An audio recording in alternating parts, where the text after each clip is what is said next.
What will a $45 million foreclosure settlement mean for Delaware? I'm Jill Horner. This is Comcast Newsmakers. With me is Delaware's Attorney General, Beau Biden. Thanks for being with us. Great to be with you, Jill. This was a major settlement signed by 49 states, but let's talk a little bit about the background of this. This was a settlement by 5 of the nation's biggest banks. Give us an idea as to the background of it and what it could potentially mean for homeowners. Well, overall, it was a $25 billion settlement to resolve the fraud committed by some of these banks, from my perspective, on consumers, whereby consumers were quote-unquote robo-signed, where they went in rooms and they filed documents against homeowners without even knowing whether or not they actually owned the property they were foreclosing on. And so it's to resolve those issues.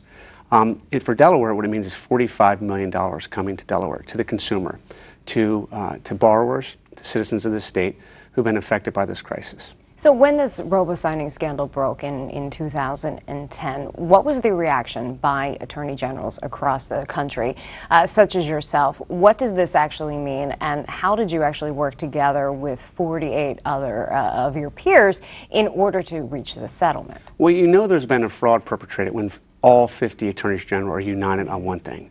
There are about half of the attorneys generals in the country are Democrats, half Republicans.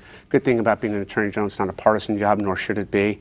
And you united all of us on this one issue. So this is really the first phase of the investigation of the banks. Look, the housing crisis is not a natural disaster. It's a man-made crisis for which no man, woman, or entity has been held responsible. The people that have been held responsible and felt the pain of it are borrowers who have lost their homes. Some should have, some should not. And that's what we're trying to do, and figure out ways to get people to make sure that they have a fighting chance to stay in their home. And this is what this settlement will help do. And let's break this down for Delaware. Some of this goes toward loan modification. What does this mean for Delaware homeowners? Yeah, so the $45 million, about $35 million of those dollars are going to be dedicated to 2 big pools of money.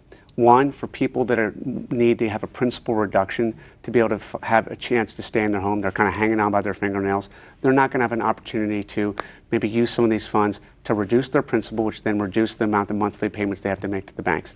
Secondly, that group of $35 million, there's going to be people that are going to be eligible, and they call our office to see whether or not they qualify for a modification of their mortgage. That is, if they pay $1,200 a month, maybe they can pay $1,000 a month, but extend the term of the note.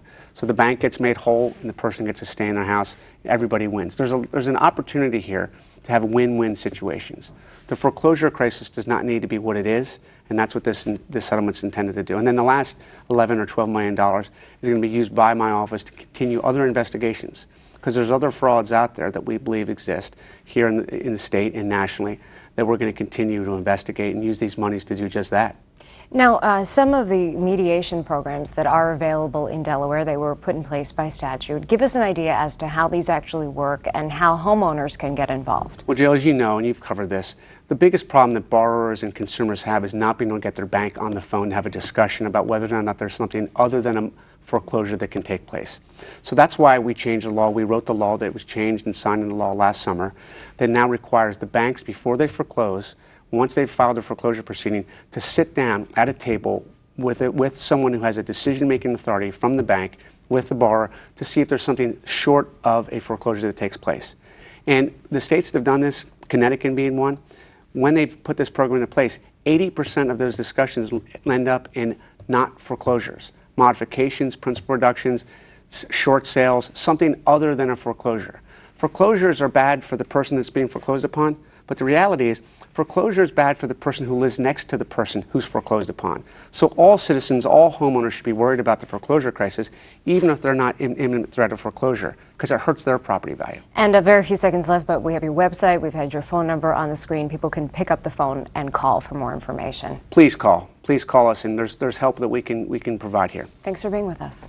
We've been talking with Delaware's Attorney General, Beau Biden. I'm Jill Horner.